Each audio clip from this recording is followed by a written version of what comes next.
Good neighbour to bank on Kodungallur town cooperative bank. 17 ബ്രാഞ്ചുകളിലും anywhere banking സംവിധാനം. സഹകരണ മേഖലയിലെ റിസർവ് ബാങ്ക് ലൈസൻസ് ഉള്ള കൊടുങ്ങല്ലൂരിലെ ഏക കോഓപ്പറേറ്റീവ് ബാങ്ക് എന്ന ബഹുമതിയും KTC ബാങ്കിന് സ്വന്തം. Good neighbour to bank on Kodungallur town cooperative bank. SNDP Yogam Kodungallur union രൂപീകരിച്ച മൈക്രോ ഫിനാൻസ് യൂണിറ്റുകൾക്ക് 2,02,00,000 രൂപ വിതരണം ചെയ്തു. ധനലക്ഷ്മി ബാങ്കിന്റെ കൊടുങ്ങല്ലൂർ ബ്രാഞ്ച് മുഖേനയാണ് വായ്പ വിതരണം ചെയ്തത്. കൊടുങ്ങല്ലൂർ പടിഞ്ഞാറേ നടയിലുള്ള പണിക്കേഴ്സ് ഹാളിൽ യോഗം assistant secretary advocate Rajan Manjeri ഉദ്ഘാടനം നിർവഹിച്ചു. സൗഹൃദത്തിലും സമുദായ മൈത്രിയിലും വൃത്തിയിലും വെടിപ്പിലും ഒക്കെ മുന്നിട്ട് നിൽക്കാൻ കാരണമെന്ത്? ഇത് നമ്മൾ ഈ അഭിമാനത്തോടുകൂടെ ശ്രീനാരായണ ഗുരുദേവനെ മുന്നിൽ നിർത്തി അതിൽ നമ്മൾ നന്ദി പറയുമ്പോൾ മറ്റു പലരും ഒരു പക്ഷേ ഇത് നമ്മൾ പറയാൻ പഠിച്ചാൽ ഉടനെ രാഷ്ട്രീയക്കാർ ചാടിക്കേറി പറയും. രാഷ്ട്രീയക്കാരെ ഞങ്ങൾ ആദ്യം ഭരിച്ചുകൊണ്ടാണ്, ഞങ്ങൾ രണ്ടാമത് ഭരിച്ചുകൊണ്ടാണെന്നൊക്കെ പ്രസംഗിക്കുന്നതൊക്കെ പല സ്ഥലത്തും. നിങ്ങൾ ഇവിടെ കേരളത്തിൽ മാത്രമൊന്നുമല്ല ആദ്യവും രണ്ടാമതും ഒന്നും ഭരിച്ചത്. ഏതെങ്കിലും ഒരു രാഷ്ട്രീയ പാർട്ടിക്ക് ഒന്നും ചെയ്യാൻ കഴിയില്ല.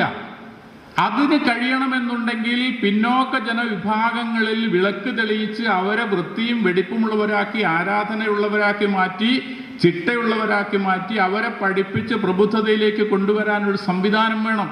സ്വാതന്ത്ര്യത്തിന്റെ 75 സംവത്സരങ്ങൾ കഴിഞ്ഞ ഒരു രാജ്യത്ത് 16 വയസ്സുള്ള പെൺകുട്ടി സ്കൂളിൽ പോയിട്ടില്ലെന്ന് മാത്രമല്ല, ആ കുട്ടിയുടെ നാട്ടിലുള്ള ഒരു 16 വയസ്സ് കുട്ടികളും പോയിട്ടില്ല. അത് അവർക്കൊരു പ്രശ്നവുമില്ല. ഇപ്പൊ ബോളിവുഡിലേക്ക് എടുത്തു കഴിഞ്ഞതിന് ശേഷം അഭിനയം പഠിക്കുന്നതിന്റെ കൂടെ പേരെഴുതാൻ പഠിപ്പിക്കുക വേറെ അധ്യാപകരെ വെച്ചുകൊണ്ട്. കാരണം പ്രശസ്തിയിലേക്ക് വന്നു കഴിഞ്ഞാൽ സ്വന്തം പേരെഴുതി ഒപ്പിടണ്ടേ.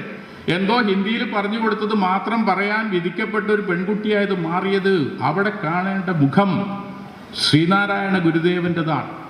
കേരളത്തെക്കുറിച്ച്, ഈ മലയാളികളെക്കുറിച്ച് ലോകത്തിന്റെ ഏത് ഭാഗത്ത് പോയാലും ലോകത്തൊക്കെ ഒരു അംഗീകാരം കിട്ടുവാനുള്ള കാരണവും സ്വാതന്ത്ര്യ സമര സേനാനികളുടെ സ്വപ്നം സാക്ഷാത്കരിക്കപ്പെട്ട ഇന്ത്യയിൽ ഒരു കൊച്ചു തുണ്ട് ഭൂമിയാണെന്നുള്ളൊരു അംഗീകാരമാണ്. ആ അംഗീകാരം ശ്രീനാരായണ ഗുരുദേവൻ എന്ന അവതാരമൂർത്തിക്ക് സാധിച്ചു. അതെങ്ങനെ സാധിച്ചു എന്ന് ഓർക്കണം.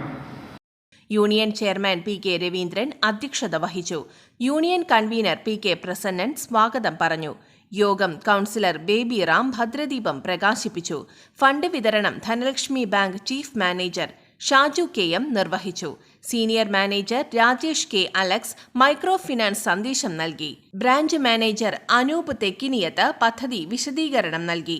യൂണിയൻ നേതാക്കളായ ഡിൽഷൻ കൊട്ടേക്കാട്ട്, MK തിലകൻ, KD വിക്രമാദിത്യൻ, ജോലി ഡിൽഷൻ, ഷിയ വിക്രമാദിത്യൻ, KS ശിവറാം, സമൽ രാജ്, NA സദാനന്ദൻ ശാന്തി, EP രാജു തുടങ്ങിയവർ പ്രസംഗിച്ചു.